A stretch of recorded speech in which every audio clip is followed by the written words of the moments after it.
तो सर्कल हम लोगों ने देखनी है, इसके कॉन्सेप्ट, इसके क्वेश्चन करने हैं और अच्छे से देखिएगा इसको। सर्कल पढ़े तो हैं ही एक बार, लेकिन एक बार रिकैप ले लेते हैं क्या है इसमें, कैसे क्या क्या पढ़े थे, ठीक है। और जो जो नहीं होगा उसको ऐड कर लीजिएगा कॉपी में। ये हम angle and cyclic properties of circle पढ़ रहे हैं। पहले तो एंगल प्रॉपर्टीज देख रहे हैं। एंगल प्रॉपर्टीज में हमने कल ये पढ़ा था, angles in the same segment are what equal.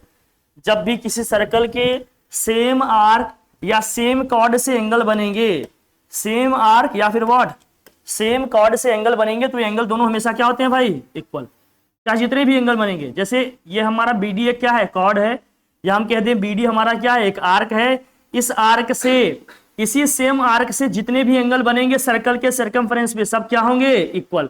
अगर ये एंगल यहां पर थीटा है तो ये एंगल भी क्या होगा, थीटा।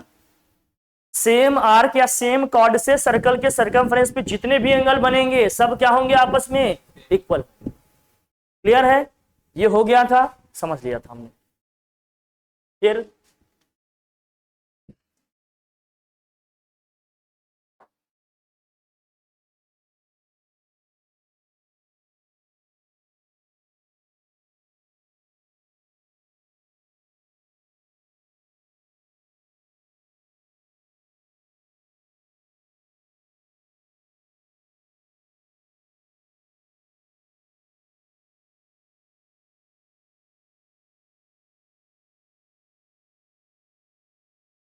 एक सेकंड स्लाइड आपकी गायब हो गई, उसको लेना जरूरी है।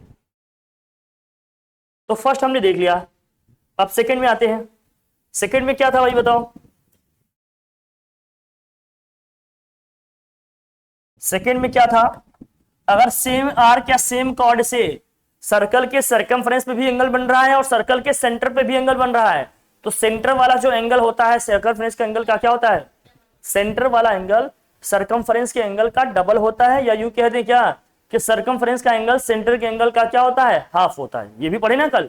सेम आर्क या सेम कॉर्ड से अगर सर्कल के सर्कमफ्रेंस पे भी एंगल बन रहा है और सर्कल के सेंटर पे भी एंगल बन रहा है, तो क्या रिलेशन हमने पढ़ा था, the angle at the centre is double the angle at the circumference when the same arc subtends both angles. Same arc या सेम कॉर्ड से अगर एंगल बन रहे होंगे सेंटर पे भी और सर्कमफ्रेंस पे भी, तो सेंटर वाला जो एंगल होगा सर्कमफ्रेंस के एंगल का क्या होगा, डबल होगा। या दूसरे वे में क्या कह सकते हैं कि सर्कमफ्रेंस का जो एंगल है सेंटर के एंगल का क्या होगा, वो हाफ होगा। सेंटर का एंगल सर्कमफ्रेंस के एंगल का डबल होगा, या सर्कमफ्रेंस का एंगल सेंटर के एंगल का क्या होगा, हाफ होगा। किससे बन रहा है ये, सेम कॉर्ड या सेम आर्क से। कौन सा सेम कॉर्ड है भैया, ये आपका बीडी आपका सेम आर्क है, या हम कहते हैं बीडी आपका क्या है, सेम कॉर्ड है। इससे जो एंगल बनेगा इस पे और इस पे, अगर ये एंगल x है तो ये एंगल क्या हो जाएगा, 2x हो जाएगा। अगर वो एंगल थीटा है तो ये क्या हो जाएगा, 2 थीटा। अगर वो एंगल 30 डिग्री है तो ये एंगल क्या हो जाएगा, 60। वो एंगल 50 डिग्री है तो एंगल क्या हो जाएगा। क्लियर है, जो भी एंगल होगा डबल हो जाएगा। हम कह देंगे सेंटर वाला एंगल सर्कमफ्रेंस के एंगल का डबल होगा, या क्या कह दें कि सर्कमफ्रेंस का एंगल सेंटर के एंगल का क्या होगा, हाफ होगा। ये भी पढ़ा था, ठीक। नेक्स्ट कॉन्सेप्ट देखिए, angle in a semi circle is 90 degree.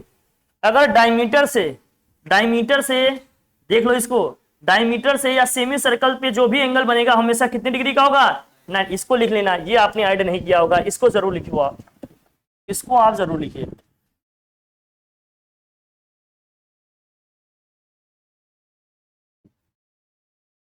Angle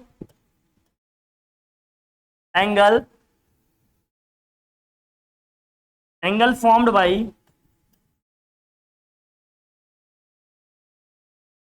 diameter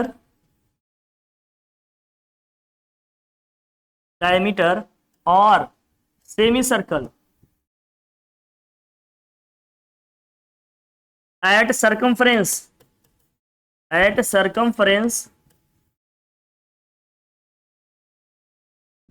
is of 90 degree.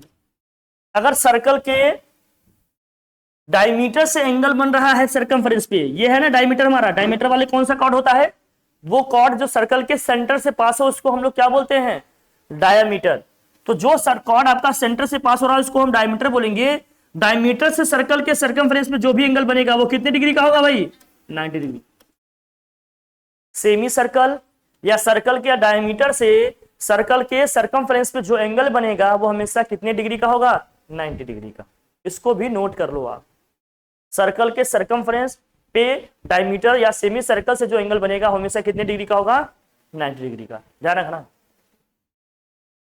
Concept अभी भी वही लग रहा है। देखो यहां पर एंगल कितने डिग्री का होगा? 180। तो देखो यही सेम कॉर्ड है कि नहीं? ये सेम कॉर्ड सर्कल के सेंटर पे कितने डिग्री एंगल बना रहा है? 180।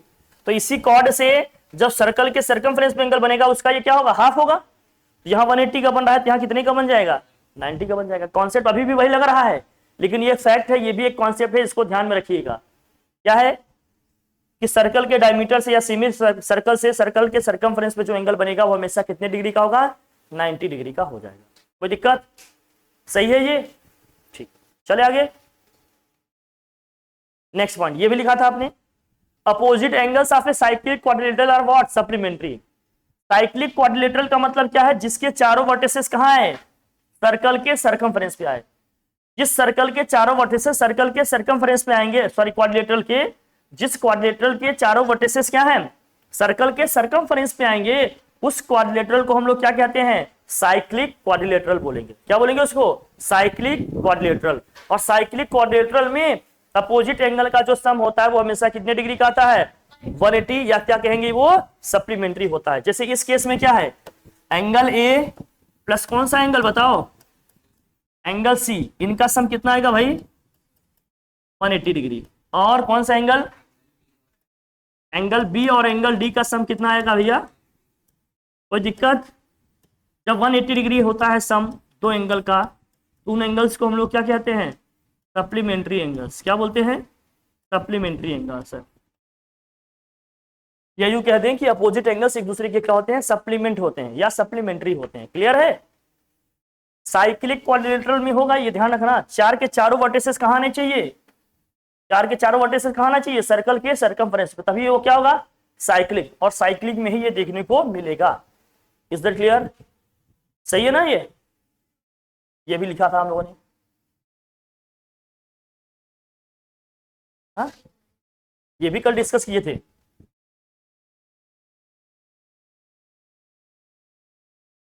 हाँ,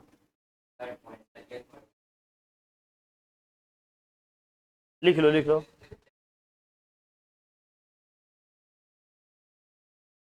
चलिए नेक्स्ट करते हैं फिर। साइक्लिक क्वाड्रिलेटरल में देखिए साइक्लिक प्रॉपर्टीज में क्या है भाई? The exterior angle of a cyclic quadrilateral is equal to the what? Is equal to the is equal to the is equal to the ओहो, क्या हो रहा है भाई? नाराज हो गया क्या? तेरा नाम धोखा रख दूं? नाराज होगी क्या? आ जाऊंगी। ये देख, अरे कर लिए, आज याद आ गया? धोखा नाम से याद आ गया? अच्छा चलो यार। The exterior angle of a cyclic quadrilateral, the exterior angle of a cyclic quadrilateral is equal to the interior angle at the opposite vertex. मतलब ये जो एक्सटीरियर एंगल है, ये वाला जो एक्सटीरियर एंगल है, ध्यान से देखना, ये वाला जो एक्सटीरियर एंगल है, ये वाला एंगल क्या होगा? अपोजिट इंटीरियर एंगल के क्या होगा? ये इक्वल होगा। मतलब दिस एंगल इक्वल टू क्या होगा? This angle. अगर यहां एंगल एक्स है तो ये भी एंगल क्या होगा? एक्स ही होगा। और अगर ये लाइन आगे आई होती तो इसको थोड़ा और आगे एक्सटेंड करें तो ये जो एंगल यहां पर होगा, सपोज अगर एंगल यहां वाई है तो यो भी एंगल यहां पर क्या होगा? तो साइक्लिक क्वाड्रिलेटरल में जो एक्सटीरियर एंगल होगा वो अपोजिट इंटीरियर एंगल के क्या होगा? इक्वल होगा। अपोजिट इंटीरियर एंगल के क्या होगा? इक्वल होगा। ये सब कॉन्सेप्ट है, जब हम एंगल वगैरह निकालेंगे वहां ये यूज होंगे, इसलिए इसको अच्छे से देख लो। यही सब प्रॉपर्टीज, यही सब कॉन्सेप्ट यूज करके हम लोग क्वेश्चन करने वाले हैं अभी, इसलिए इसको अच्छे से देख लीजिए।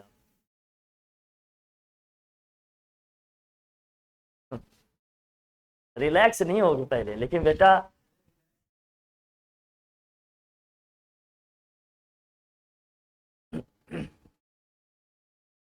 नोट किया? चले आगे।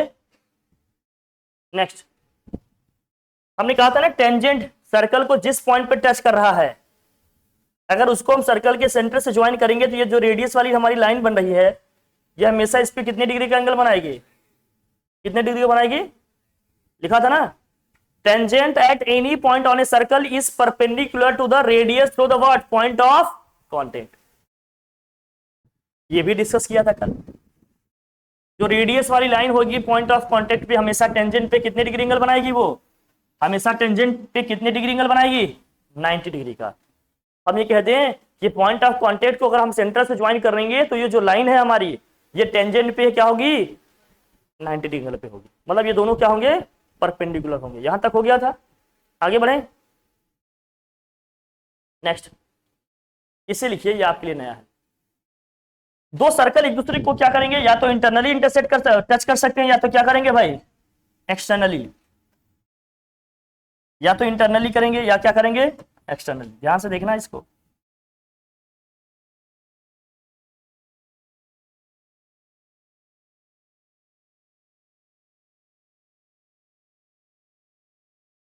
दो सर्कल एक दूसरे को या तो क्या करेंगे, एक्सटर्नली इंटरसेक्ट करेंगे, या तो क्या करेंगे, इंटरनली करेंगे। अच्छे से देख लो इसको, ड्रॉ कर लो।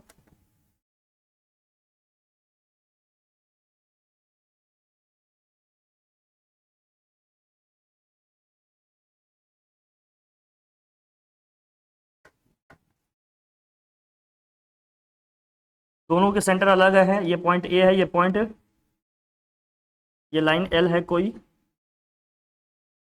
यहां भी लाइन एल है कोई, पॉइंट ऑफ कांटेक्ट पी है, इसका भी पॉइंट ऑफ कांटेक्ट यहाँ है बी है।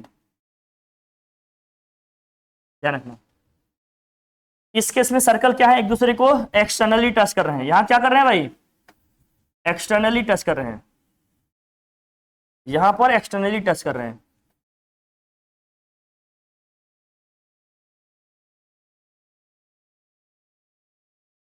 यहां क्या होंगे, इंटरनली टच कर रहे हैं।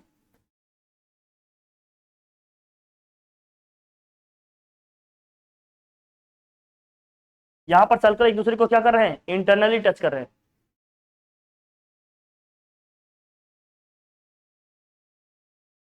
क्या कर रहा है,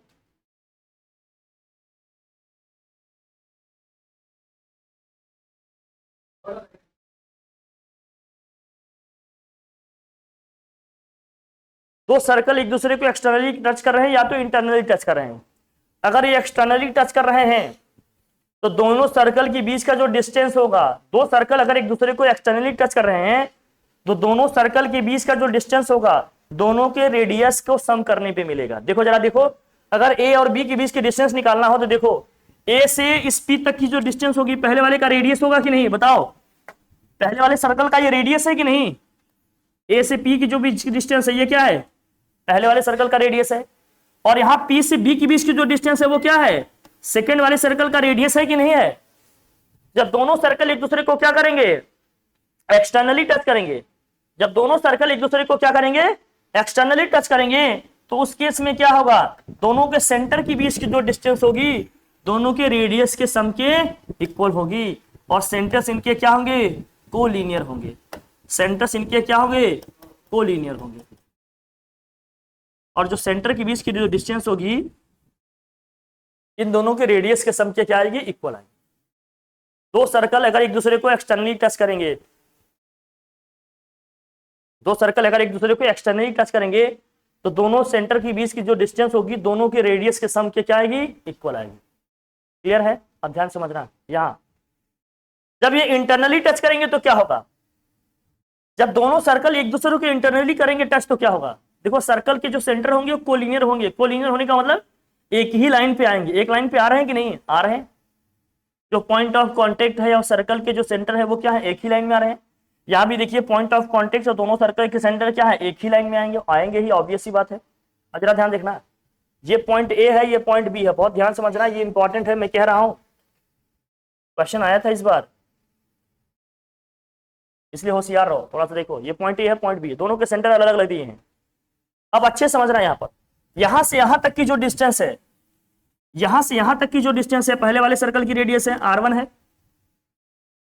ए से पी के बीच की जो डिस्टेंस है वो क्या है, पहले वाले सर्कल का क्या है, ये रेडियस है कि नहीं बताओ। ए से पी के बीच की जो डिस्टेंस है ये ए है, ये पॉइंट हमारा क्या है पी है, ये पहले सर्कल का रेडियस है कि नहीं r1 है। और इसी बीच में कहीं पॉइंट बी है, इसी बीच में कहीं पर क्या है, बीच में पॉइंट बी है। बी से पी के बीच की जो डिस्टेंस है वो हमारी क्या है भाई r2 है। सेकेंड पॉइंट इसी बीच में आ रहा भाई, सेकेंड सर्कल का सेंटर यहां है ना पॉइंट बी पे, पॉइंट बी से पी के बीच की जो डिस्टेंस है वो क्या है भाई r2 है, ये सेकेंड सर्कल का रेडियस है। भाई फर्स्ट सर्कल जो बड़ा वाला सर्कल है उसका सेंटर ए पे है, जो छोटा वाला सर्कल है उसका सेंटर कहां पर है बी पे है। दोनों एक दूसरे को इंटरनली टच कर रहे हैं, मतलब एक सर्कल के अंदर दूसरा सर्कल आ रहा है, अंदर से कहीं टच कर रहा है।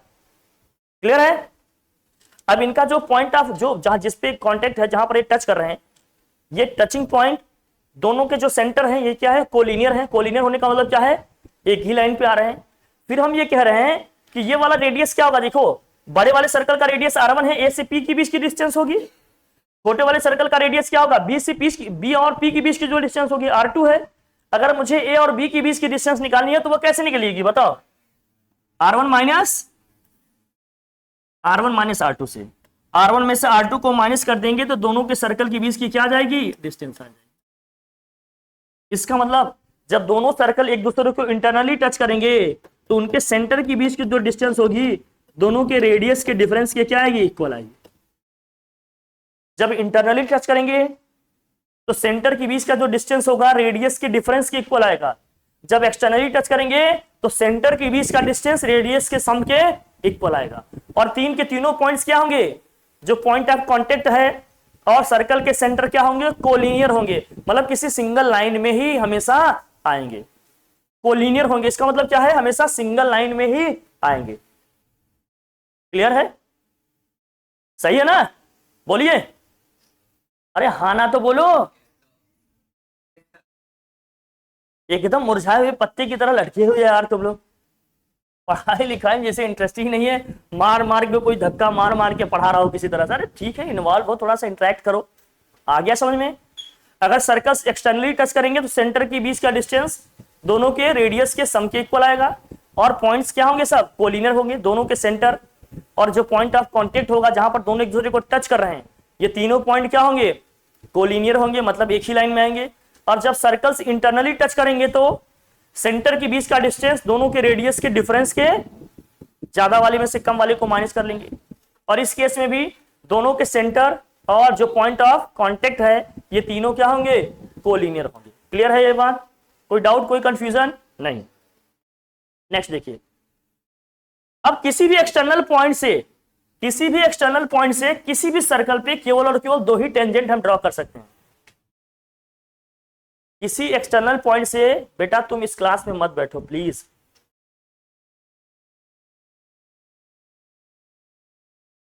किसी भी एक्सटर्नल पॉइंट से सर्कल पे हम क्या करेंगे, मैक्सिमम दो ही टेंजेंट ड्रॉ कर सकते हैं और उन दोनों टेंजेंट की लेंथ आपस में क्या होगी, इक्वल होगी। जैसे कोई पॉइंट पी लिया हमने, कोई पॉइंट पी लिया, देखो इस वाले सर्कल की बात करते हैं, दोनों में होगा यही। अब देखो इस पॉइंट पी से अगर हम सर्कल पे टेंजेंट ड्रॉ कर रहे हैं तो दो टेंजेंट आ गए, कौन कौन से आया, एक PT1 आया, दूसरा क्या आया, PT2 आया।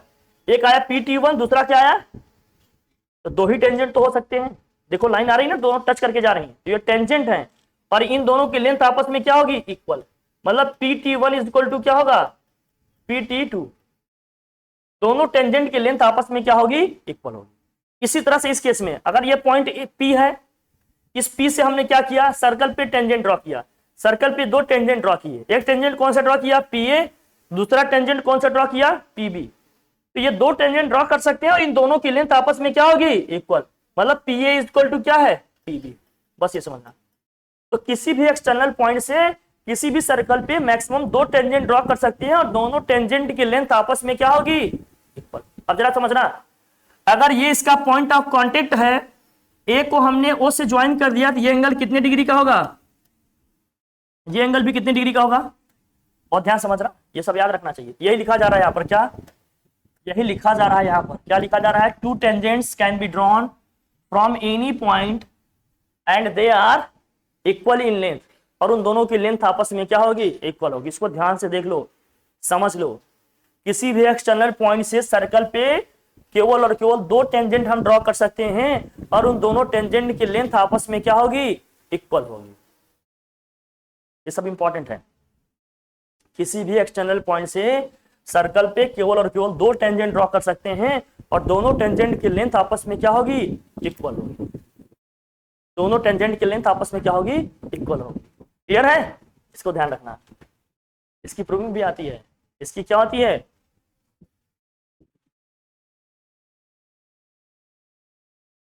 अभी तो नहीं आ रहा है, अभी ये सब प्रूविंग वगैरह नहीं, लेकिन एक कॉन्सेप्ट जानते रहेंगे तो कहीं कुछ आएगा तो हम लोग यूज कर लेंगे, करके दिखा लेंगे, कोई दिक्कत। बस अगर इसमें कुछ दिया हो तो ठीक है, अदरवाइज मैं आपको अलग से बताता हूं। यार देखो, अब तो मुझे ये समझ में आ गया, क्या क्या समझ में आ गया भाई, ये टेंजेंट्स की लेंथ आपस में क्या होगी, इक्वल होगी। टेंजेंट्स की लेंथ आपस में क्या होगी, इक्वल होगी। मतलब पी ए इक्वल टू क्या है, पीबी। अब बहुत ध्यान समझना, अब जो बताने जा रहे हैं भैया, बहुत ध्यान समझना।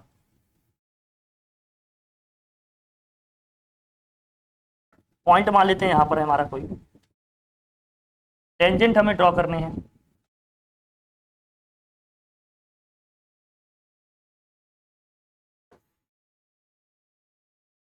ध्यान समझना इसको अच्छे से, बहुत जरूरी है ये। पॉइंट पी है, ये पॉइंट ए है, ये क्या है, पॉइंट, ये सर्कल का सेंटर है मान। चलो अच्छे समझना है। अब इसको हमने क्या किया भाई,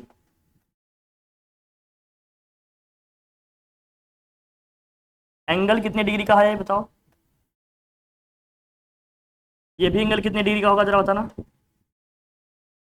अब जो सबसे इंपॉर्टेंट बात है ये समझना, ये कोऑर्डिनेटर है कि नहीं। अच्छा, इन दोनों की लेंथ आपस में इक्वल है, ये हमें मुझे बताने की नहीं। टेंजेंट है ना ये, पी ए पी बी क्या है, टेंजेंट्स क्या है इसके, यही जो स्ट्रेट लाइन है हमारी। टेंजेंट्स कौन कौन से हैं, पी ए है और क्या है, पी बी है। इन दोनों की लेंथ आपस में क्या है, इक्वल है। अब हमने ये पीछे पढ़ा कि टेंजेंट जो है, जो पॉइंट ऑफ कांटेक्ट है, उसको अगर मैं सेंटर से ज्वाइन करूंगा तो वो टेंजेंट पे 90 डिग्री एंगल पे, मतलब वो टच करेगा उसको या इंटरसेक्ट करेगा। मतलब ये वाली लाइन इस टेंजेंट पे क्या होगी, 90 डिग्री एंगल पे होगी। अब जरा ध्यान समझना, ये एक बन रहा है क्वाड्रिलेटरल, कौन सा, देखो पी बी ओ ए, पी बी ओ ए एक क्या है, क्वाड्रिलेटरल। पी बी ओ ए एक क्या है, क्वाड्रिलेटरल। तो क्वाड्रिलेटरल के सभी एंगल का सम कितना आएगा, 360। अरे क्वाड्रिलेटरल में सभी एंगल का सम कितना आता है, 360। सबको ऐड करेंगे, 4 एंगल्स कितना आएगा, 360। ये दो एंगल 90 हो गए, तो 90 90 कितना हो गया, 180। बचा कितना, 180। इसका मतलब ये कॉन्सेप्ट भी नोट कर लो कि ये वाला एंगल और इन दोनों एंगल का सम हमेशा कितना आएगा, बताओ जरा, 180। मतलब एंगल आपका कौन सा, angle A P B plus angle A O B, इन दोनों का सम कितना आएगा बच्चा, 180 डिग्री। इसका मतलब सेंटर का एंगल और इस पॉइंट पे जो एंगल बन रहा है, इन दोनों एंगल का सम कितना आएगा।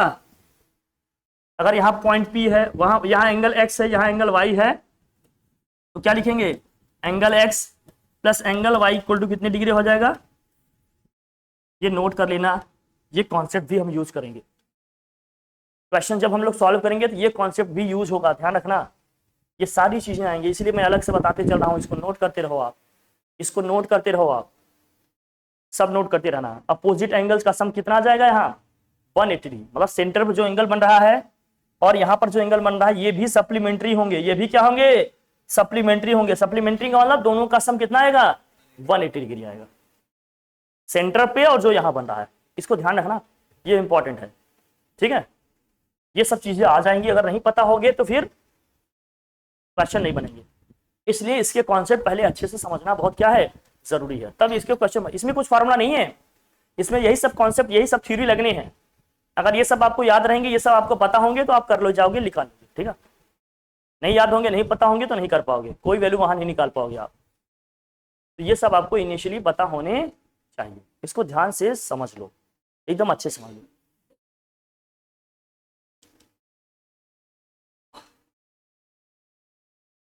दो दिन का इफेक्ट है। अब जो सबसे इंपॉर्टेंट बात है, ये भी समझना, लिख लिया इसको, ध्यान समझना। ये जो लाइन है ना, जो सेंटर से इस पॉइंट को ज्वाइन कर रही है, जो स्ट्रेट लाइन है, सेंटर से इस पॉइंट को ज्वाइन कर रही है, ये इस एंगल को भी बाइसेक्ट करेगी और इस एंगल को भी क्या करेगी, बाइसेक्ट। अगर ये एंगल पूरा x था तो ये एंगल क्या हो जाएगा x/2 और ये भी एंगल क्या हो जाएगा x/2। अगर ये एंगल पूरा y था तो ये एंगल क्या हो जाएगा यहां से यहां तक y/2 और ये एंगल भी क्या हो जाएगा y/2। ध्यान से देख लो इसको, इसको लिख लेना। ये जो बीच वाली लाइन है दोनों एंगल को क्या करेगा बाइसेक्ट करेगा, दोनों एंगल को क्या करेगा बाइसेक्ट, दोनों एंगल को क्या करेगा ये बाइसेक्ट करेगा। इसको ध्यान से देखते रहना, नोट करते रहना। यही आया था हाँ, इसलिए ये सब इंपॉर्टेंट है, इसीलिए मैं कह रहा हूं ध्यान दो इस पे। ये लाइन क्या करेगी दोनों एंगल को क्या करेगी बाइसेक्ट करेगी, दोनों एंगल को क्या करेगी, और अपोजिट एंगल का सम कितना होगा यहां पर 180 डिग्री होगा। Is that clear? ठीक है, चलो मूव करते हैं फिर नेक्स्ट। देखिए देखिए नेक्स्ट पॉइंट लिखिए, टू कॉर्ड्स, नेक्स्ट पॉइंट लिखिए, two chords intersect internally or externally, then the product of the lengths of the segments are equal। दोनों सेगमेंट्स का जो प्रोडक्ट होगा हमेशा क्या होगा इक्वल होगा। और ध्यान समझना, अच्छे समझ लेना। अब दो कॉर्ड है, एक कॉर्ड हमारा क्या है, एक कॉर्ड है AC, दूसरा कॉर्ड है क्या BD। दोनों एक दूसरे को किस पॉइंट पे इंटरसेक्ट कर रहे हैं पॉइंट E पे।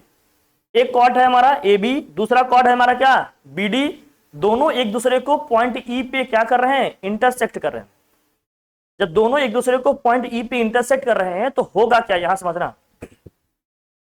यहां से होगा क्या, फिर ये कह रहे हैं क्या, ये जो है क्या AE और EC, AE और क्या है EC इज इक्वल टू में क्या होगा AE और EC का जो प्रोडक्ट होगा किसके इक्वल होगा DE और BE के, DE और BE के प्रोडक्ट के इक्वल होगा। इनके जो सेगमेंट्स हैं उनके प्रोडक्ट के क्या आएगा ये इक्वल आएगा। दो कॉर्ड अगर एक्सटर्नली या इंटरनली एक दूसरे को इंटरसेक्ट कर रहे हैं, अभी इंटरनली वाला बता रहे हैं, दो कॉर्ड अगर एक दूसरे को इंटरनली इंटरसेक्ट कर रहे हैं तो इनके सेगमेंट्स का जो प्रोडक्ट होगा मतलब AE into EC is equal to क्या होगा BE इंटू DE होगा। तो इनके सेगमेंट का जो प्रोडक्ट होगा वो एक दूसरे के क्या होगा इक्वल होगा। इनके सेगमेंट का प्रोडक्ट एक दूसरे के क्या आएगा इक्वल आएगा। कोई दिक्कत? बाकी आप लोग तो ये जान ही रहे होंगे, मैं फिर भी ब्रीफ दे रहा हूं आपको। देखो जरा समझना, क्या अगर दो लाइन एक दूसरे को इंटरसेक्ट कर रहे हैं तो अपोजिट एंगल्स क्या होंगे इक्वल। ये वाला एंगल x है तो ये भी एंगल क्या होगा, ये एंगल y है तो ये भी एंगल क्या होगा, ये तो पता ही होगा, बचपन से जानते आ रहे हैं। दो लाइन एक दूसरे को कंपेयर इंटरसेक्ट कर रहे हैं तो उनके क्या होंगे वर्टिकली फेस अपोजिट एंगल्स क्या होंगे इक्वल होंगे। दो लाइन एक दूसरे को कहीं पर इंटरसेक्ट कर रहे होंगे तो वर्टिकली फेस अपोजिट एंगल्स क्या होंगे इक्वल होंगे। ये तो बचपन से जान रहे हैं आप, फिर भी बता दें। हालांकि हम जो यहां पढ़ रहे हैं वो क्या है कि दो कॉर्ड अगर एक दूसरे को इंटरसेक्ट कर रहे हैं सर्कल के अंदर तो दोनों के सेगमेंट का जो प्रोडक्ट होगा वो क्या आएगा एक दूसरे के इक्वल आएगा। दो कॉर्ड एक दूसरे को इंटरनली अगर कहीं पर इंटरसेक्ट कर रहे हैं तो दोनों कॉर्ड के सेगमेंट का जो प्रोडक्ट होगा मतलब AE और EC BE इंटू DE हमेशा क्या आएंगे इक्वल आएंगे। लेकिन एक्सटर्नली वाला दिया है, एक्सटर्नली वाले बताते हैं। ये देखो अगर ये मान लेते हैं ये लाइन जो सर्कल के आर पार जाती है इसको सीकेंट बोलते हैं। क्या बोलते हैं इसको, ये तो टेंजेंट है ये सीकेंट है, इसको बोलते हैं सीकेंट। ये क्या है भाई टेंजेंट, ये है टेंजेंट, वो क्या है सीकेंट। अब ध्यान समझना, तो कॉन्सेप्ट यहां पर ये है जो टेंजेंट है, टेंजेंट क्या है यहां पर PT है, PT का स्क्वायर इक्वल टू क्या होगा PQ इंटू क्या होगा PQ इंटू क्या होगा। अच्छा ये एक्सटर्नली वाले ना दूसरे तरीके से भी होंगे, इसमें नहीं दिया होगा तो मैं करा देता हूं देख लो। तो PT का जो स्क्वायर होगा ना वो PQ इंटू PR के इक्वल होगा। अच्छे समझ लेना, ये इंपॉर्टेंट है, वेरी वेरी इंपॉर्टेंट। ये वाली लाइन टेंजेंट है, ये लाइन क्या है सीकेंट है। इस लाइन के दो पार्ट बने हैं, कौन कौन से पार्ट है, एक PQ है, दूसरा पार्ट कौन सा है PR है। तो इस PT का स्क्वायर मतलब टेंजेंट का स्क्वायर ये PQ और PR के प्रोडक्ट के क्या आएगा इक्वल आएगा। टेंजेंट का स्क्वायर PQ इंटू क्या होगा PR के इक्वल आएगा। क्लियर है, टेंजेंट का स्क्वायर PQ इंटू PR के क्या होगा इक्वल आएगा। ये सब कॉन्सेप्ट ध्यान में रखना। इन्हीं सबको यूज करके हम क्या करेंगे, इसको सीकेंट प्रॉपर्टी बोलते हैं। क्या बोलते हैं इसकी हम, टेंजेंट एंड सीकेंट प्रॉपर्टी। लिख लेना, टेंजेंट एंड व्हाट, लिखा तो है, ऊपर लिखा तो है, टेंजेंट एंड सीकेंट प्रॉपर्टीज है। ये सब कौन सी प्रॉपर्टीज है, टेंजेंट एंड सीकेंट प्रॉपर्टीज है। ये ऊपर लिखा हुआ है ना, ये टेंजेंट एंड सीकेंट प्रॉपर्टीज लिखा है यहां। अब हो सकता है दोनों सीकेंट ही हो तो इसको हटाऊं, इसे हटा दे। अगर दोनों सीकेंट ही हो तो मान लीजिए ऐसे है सिचुएशन,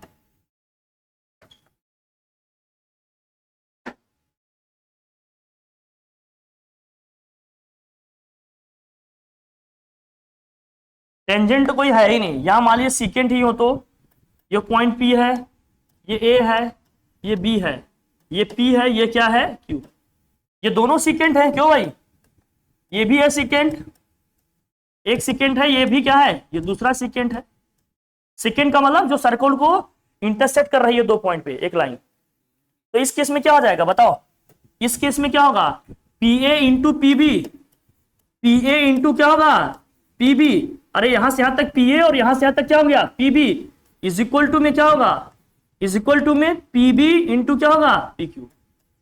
PP दोनों हो गया क्या, R कर लेते हैं, PR इंटू क्या कर ले PQ कर ले, PR इंटू क्या हो जाएगा PQ हो जाएगा।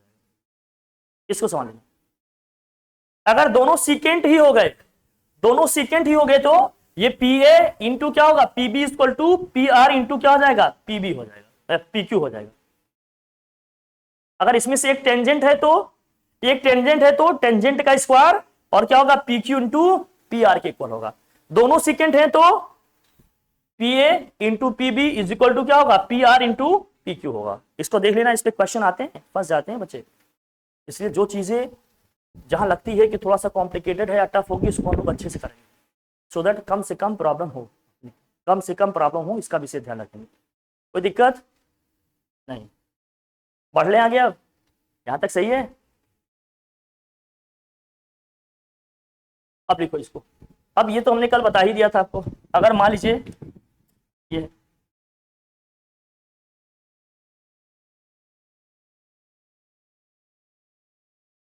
ये एक टेंजेंट, ये वाला एंगल इस एंगल के इक्वल होगा। इन एंगल्स को हम लोग क्या बोलते हैं, अपोजिट इंटीरियर एंगल है या ऑल्टरनेट अपोजिट एंगल क्या, तो ऑल्टरनेट इंटीरियर एंगल। ये वाला एंगल लिया, ये एंगल छोड़ा हमने, ये ले लिया, तो ये जब इस तरह का सिचुएशन बनेगा, ये पॉइंट ऑफ कांटेक्ट है, ये C है, ये पॉइंट ऑफ कांटेक्ट है C, तो ये वाला एंगल क्या होगा इस एंगल के इक्वल है। ये एंगल X है तो ये भी एंगल क्या होगा, ये वाला एंगल इस एंगल के इक्वल है। अगर ये एंगल Y है तो ये भी क्या होगा एंगल Y। ये कौन से कॉन्सेप्ट से हो रहा है, ऑल्टरनेट इंटीरियर एंगल। लिख दो ना, क्या है ये, ऑल्टरनेट इंटीरियर एंगल है।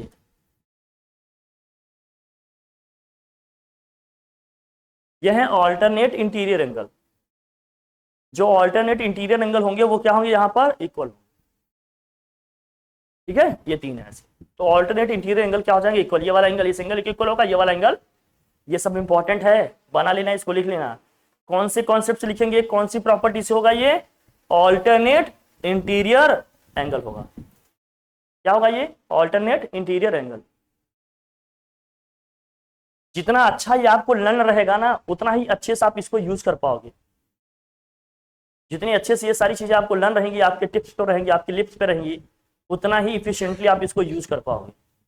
लर्न नहीं रहेगा, क्लियर नहीं रहेगा, तो आप इसको यूज नहीं कर पाओगे। और इस चैप्टर के क्वेश्चन केवल यही सब यूज करके ही करने हैं। इसका बाद बिना याद किए आपसे ये हो नहीं पाएगा, बिना समझे ये आपसे हो नहीं पाएगा, इसलिए लर्न कर लेना इसको। डन। इतनी सारी चीजें आपको सर्कल में पढ़ लेनी है। ये सारी चीजें सर्कल के अगर आपके क्लियर होंगे तो सर्कल के सारे क्वेश्चन आपसे क्या हो जाएंगे, बन जाएंगे। क्लियर है, ये सारे कॉन्सेप्ट आप रिवाइज कर लेंगे, प्रैक्टिस कर लेंगे। शीट्स आपको दे दिए गए हैं, आप प्रैक्टिस करेंगे, फिर क्वेश्चन आपको कराए जाएंगे।